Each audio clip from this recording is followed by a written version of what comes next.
Hey everyone, Daniel and Chris here from IGN. Now, we're going to talk about 5 movies we think you should be watching in March. Now, first up, Chris, little clue there. Yeah. It's the big one. The biggest film coming out this month, most definitely. It's Chappie, which is the third film from Neil Blomkamp, following up on District 9 and Elysium. One of those films was much better received than the other one. Yeah, but we kind of both were quite pretty good. You reviewed Elysium. I quite liked Elysium. It wasn't District 9, but what is, that was an exceptional film. Debut movie, yeah. So yeah, this is the film that's kind of, people are saying, is like the new Short Circuit, from judging from the trailers. So what's the premise? Certainly the first trailer. It's about a robot that effectively becomes sentient, a robot called Chappie. It's set in the near future in Johannesburg, when there's mechanised police officers already on the streets, like an army of Robocops. But Dev Patel plays this technological genius who manages to turn one of them sentient. And it's about the story of what happens to this robot. Okay. Because he ends up meeting some gangsters and falling in with them, and then he's got Hugh Jackman plays a character who's a military man who wants to destroy him and wants to put his big robots on the market. So that's the story, and Sigourney Weaver's in it as well. It's a pretty good cast, actually. So recently we saw Ex Machina here in the UK, and that's obviously about sentience and robots. Yeah. Is this dabbling with big ideas? Because, or is it, you mentioned sort of, I get the is sense, it laughs, or is it... I get the sense, there's certainly laughs in it, judging from the trailer.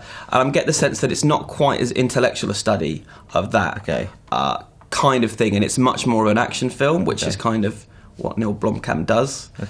So yeah, I'm not really sure about this one. The first trailer and the second trailer kind of varied quite wildly in terms of tone. Right, okay. So this is a bit of an unknown quantity. We don't know what side it's going to fall on. So, okay, that's the first one, that's the big one, that's about robots. Moving on to the second one, also about robots. Yeah, the British one, we're calling it. Yeah. It's Robot Overlords. Again, a bit of an unknown quantity. I mean, it looks a bit like a British take on Transformers, for better or worse. Okay. But it's, again, it's set in the near future when robots have invaded the planet and taken the Earth prisoner. So humans are made to stay in their homes. And the story is about a group of teenagers in the UK who kind of band together and rise up against them. Okay, so Attack the Block? Attack the Block-esque, although it's kind of global, the threat in this one.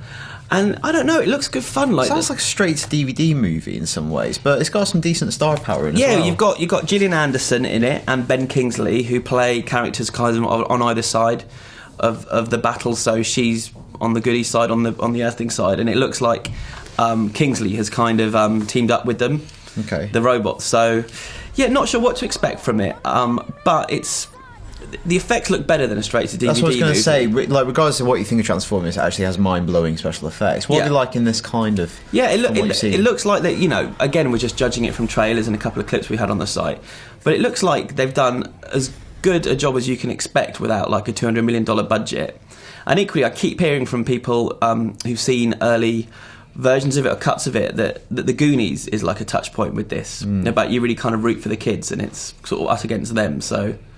Again, a bit of an unknown quantity, but looks like... Sounds like a really ambitious British movie. Yeah, which is nice. I mean, if it doesn't work, it would be a shame, but it's great to see the UK trying to do that kind of thing because, we're best known for period pieces and gangster films, serious kitchen sink dramas, and it's nice. Let's try and take on the Hollywood big boys. So from something that looks a bit like Gundam to Gunman. Ah, very good. I like that link. Yeah, so Gunman is the new film from Pierre Morel, the director of Taken and From Paris with Love and District 13 and a slew of action films. So guess what? It's an action film. Yeah. This time starring a bunch of really good actors. So Sean Penn's in it, Idris Elba, Mark Rylance, who people get to know next year because he is the BFG. He's doing a lot more kind of mainstream stuff of late. Yep, Javier Bardem's in it, Ray Winstone. So it's a really good, very manly cast. And it looks like it's trying to do for Sean Penn what Taken did for Liam Neeson. That's exactly what I was going to ask. Is he doing the kind of Neeson? Because he's got into incredible shape for this movie. Yeah, he doesn't have his shirt on for much of it, from what I can grasp. That's what you do once you've won an Oscar. And Pierre Morel said kind of Sean Penn got involved pretty early on. Yeah. And it's quite a political thriller as well. It's all about sort of cloak and dagger stuff happening in the Congo, illegal action being taken by military operatives and him going on the run. So it's a big action film, but with a lot of politics thrown in. So I don't know. Hopefully, it'll be a thinking man's action film. Yeah, and also like Sean Penn, I always find him a terrifying presence, especially on talk shows. Yeah. Like, he's got an intensity to him. Like, he's quite a scary man, I think. It's exactly the word. I interviewed Pierre Morel on that. That'll be going up on the site soon, talking about his favourite action films. And I said, what does Sean Penn bring to this? And he said intensity. I saw him recently on Graham Norton, and he's just like, he can just stir you down, stir through you. But is that going to be likeable in an action star? Like, you know, you really root for someone like Liam Neeson or Harrison Ford. Will you root for this guy? I don't normally root for him in movies, so... No. Interesting. So, should we go back? We've gone big budget. Should we go a bit lower? We're going small, and we're coming back to the UK. Back to Blighty. I've seen this film. I saw it about 6 months ago, and I've been raving about it since. It's called Hyena, and it is a really good, nasty, dark, gritty, grubby British crime thriller. It's about a corrupt cop played by Peter Ferdinando. And it's kind of a few days in his life when it's kind of spiralling out of control. He's doing drugs, he's drinking, he's got into business with some Albanian gangsters who are really nasty, and he just can't really control what's happening. And it's really good. It's kind of like a British Bad Lieutenant, if you've ever seen the Harvey Keitel movie that Nick Cage did a remake of. It's in that universe, and it's heavily inspired by kind of some of the Italian police movies of the 70s and 80s, very kind of neon lit, and good score.